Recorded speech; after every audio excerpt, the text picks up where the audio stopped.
2014 Vishal sir Krishna அப்படின்ற ஒரு கேரக்டர்ல ஆக்ட் பண்ணி ரிலீஸ் ஆன ஒரு மூவி தான் நான் சிவப்பு மனிதன். சரி, மனிதர்கள் சிவப்பு கலர்ல இருப்பாங்களா? ஓகே, கோபப்படாதீங்க, நம்ம வீடியோ போகலாம். நான் உங்கள் Sukumar, welcome to our show mad movies.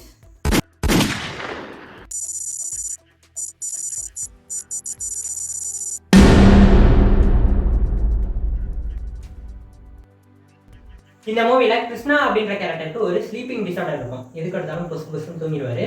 So இதை நம்ம மெடிக்கல் டேர்ம்ல நார்கோலெப்சி அப்படின்னு சொல்லுவோம். நார்கோலெப்சி இது ஒரு குரோனிக் நியூரலாஜிக்கல் டிசார்டர். நமக்கு நார்மலா பிரைன் நம்மளுடைய ஸ்லீப் வேக் சைக்கிளை ரெகுலேட் பண்ணிட்டு இருக்காங்க. இந்த எபிலிட்டி லாஸ் ஆயிடுச்சு அப்படின்னா நமக்கு வரக்கூடிய கண்டிஷன் தான் இந்த நார்கோலெப்சி. இதனால நமக்கு டே டைம்ல அதிகப்படியான ஸ்லீப் இருக்கும். நம்ம நார்மலா நைட்ல தான் ஸ்லீப் இருக்கணும். இவங்களுக்கு அதிகமாக டே டைம்ல இருக்கும். அது மட்டும் இல்லாமல் சடன் ஸ்லீப் அட்டாக்ஸ் வரும். நம்ம படத்தில் பார்த்தோம்னா எமோஷன்ஸ்னால அவருக்கு சடன் ஸ்லீப் அட்டாக்ஸ் வரும். ஸோ இதே மாதிரி நார்மல் பேஷண்ட்ஸுக்கும் நடக்கும். இதோட சிம்டம்ஸ் அப்படின்னு பார்த்தோம்னா first excessive day time sleepiness. நம்ம பகலில் அதிகப்படியான நேரம் தூங்குவோம். நமக்கு நார்மல் ஸ்லீப் சைக்கிள் ரெகுலேட் ஆகாது. அடுத்ததாக அவங்களுக்கு அட்டாக் வரும்போதெல்லாம் அவங்களுடைய மசில் டோன் லாஸ் ஆகிடும். இதை நம்ம கெட்டாப்ளெக்ஸி அப்படின்னு சொல்லுவோம். மசில் டோன் லாஸ் ஆகிறதுனால அவங்க ஸ்பீச்சும் நார்மலாக வராது. சில ஸ்பீச் இருக்கும், வாய் வந்து குளறி குளறி பேசுவாங்க. நமக்கு மூவிலேயே பார்த்தோம் அப்படின்னா விஷால் சார் பார்த்தீங்கன்னா குளறி குளறி பேசுகிற மாதிரி அந்த கேரக்டர் இருக்கும். அடுத்ததாக இந்த நார்கோலெப்சி பேஷண்ட்டுக்கு ஹாலுசினேஷன்ஸ் இருக்கும். ஹாலுசினேஷன் அப்படின்னா ஃபால்ஸ் பெர்செப்ஷன். இல்யூஷன் அப்படின்னா இல்லாத ஒன்று இருக்க மாதிரி தெரியும், அதான் இல்யூஷன். ஹாலுசினேஷன் அப்படின்னா இருக்க ஒன்றே மாதிரி தெரியும். இப்போ ஒரு கயிறு இருக்கும், அது பாம்பு மாதிரி தெரிஞ்சு அப்படின்னா அது ஹாலுசினேஷன். அதுவே அந்த கயிறே இல்லை, கயிறு இருக்க மாதிரி தெரியுது அப்படின்னா அது இல்யூஷன். ஓகே, அடுத்ததான் ஸ்லீப் பேரலைசிஸ். வேர்ட்ஸ்லேயே இருக்கு. நம்ம தூங்கிட்டோம் அப்படின்னா பேரலைஸ் ஆகிடும், நம்மளால மூவ் பண்ண முடியாது. ஸோ அந்த பர்சன் டே டைம்லேயே தூங்கினா கூட அவங்களால ஒரு இன்ச் கூட மூவ் பண்ண முடியாது. ஸோ இதுதான் ஸ்லீப் பேரலைசிஸ் அப்படின்னு சொல்லுவோம். எதனால நமக்கு இந்த நார்கோலெப்சி வருது அப்படின்னா இதுக்கு ரெண்டு ரீசன் இருக்கு. ஒன்று ஜெனட்டிக்காக இருக்கலாம், அடுத்து ஆட்டோஇம்யூன் டிசீஸாக இருக்கலாம். ஜெனட்டிக்காக இருக்குது அப்படிங்கிறப்ப நமக்கு நார்மல் பிரைன் டெவலப் பண்ணுறப்பயே அந்த ரெகுலேட்டரி சிஸ்டம் நார்மலாக டெவலப் ஆகிருக்காது. ஆட்டோஇம்யூன் டிசீஸில் நமக்கு normal brain regulatory system develop ஆகிருக்கும். அதை நம்மளுடைய இம்யூன் சிஸ்டமே போய் அட்டாக் பண்ணி அழிக்க ஆரம்பிச்சிருவாங்க. அதனால நமக்கு ஸ்லீப் ரெகுலேஷன் கரெக்டாக இருக்காது. ஸோ இந்த ரெண்டு காசஸ் தான் இது வரைக்கும் கண்டுபிடிச்சிருக்காங்க. இன்னும் அன்னோன் காசஸ்லாம் கூட இருக்குது. சரிப்பா, இப்போ இந்த டிசீஸ் என்கிட்ட இருக்கா இல்லையா அப்படின்னு நான் எப்படி கண்டுபிடிக்கிறது அப்படின்னா அதுக்கு ஒரு டயக்னோஸ்டிக் டூல் இருக்கு, பாலிசோனோகிராஃபி அப்படின்னு சொல்லுவோம். சோமோ அப்படின்னு வந்துட்டாலே மேக்ஸிமம் மெடிக்கல் டேர்ம்ல ஸ்லீப் அப்படின்னு வரும். ஸோ பாலிசோனோகிராஃபி அப்படிங்கிறது ஸ்லீப் ஸ்டடி.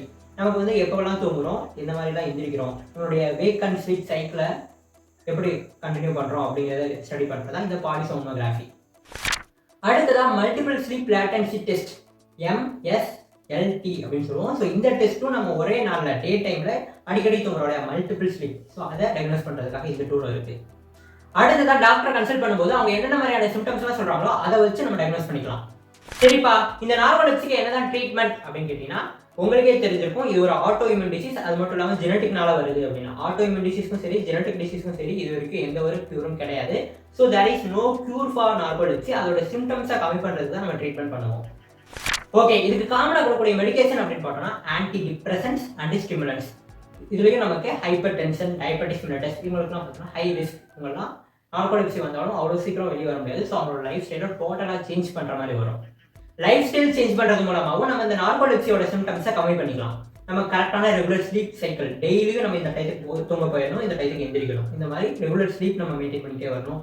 டே டைமில் நாப்ஸ், ஒரு குட்டி தூக்கம் போடுவோம் இல்லையா, ஸோ அந்த நாப்ஸ் அடிக்கடி எடுக்கணும். ஆல்கஹால், ஸ்மோக்கிங் இதெல்லாம் பண்ணவே கூடாது. இந்த மாதிரி நம்ம லைஃப் ஸ்டைல் சேஞ்ச் பண்ணி நம்ம வந்துட்டு இருந்தோம் அப்படின்னா நார்கோலெப்சியோட சிம்டம்ஸ் கொஞ்சம் கொஞ்சமாக கம்மியாகும். ஓகே, இப்போ மூவிக்கு வருவோம். மூவியில் எமோஷன்ஸ் பீக்கில் இருக்கும்போது இவர் தூங்கிடுவார். அவரோட செல்ஃப் மோட்டிவ் அதே சமயம் லைஃப் ஸ்டைல் சேஞ்ச் இது ரெண்டையும் சேர்த்தனால தான் அவர் தன்னோட சிம்டம்ஸை கம்மி பண்ணிட்டு ஹை பீக்கில் எமோஷன் இருந்தால் கூட அவர் தூங்காமல் தன்னை ப்ரிவென்ட் பண்ணிக்குவார். மூவியில் விஷுவல் எஃபெக்ட், சவுண்ட் எஃபெக்ட் எல்லாமே கொடுத்தனால இன்னும் நமக்கு ரியலிஸ்டிக்காக இருந்துச்சு. ஓகே கைஸ், நெக்ஸ்ட் வீடியோவில் நம்ம எந்த மூவி பற்றி எந்த கேரக்டர் பற்றி பேசணும் அப்படிங்கிற கமெண்ட் செக்ஷனில் கமெண்ட் பண்ணுங்கள். கமெண்ட் பண்ணிட்டீங்களா?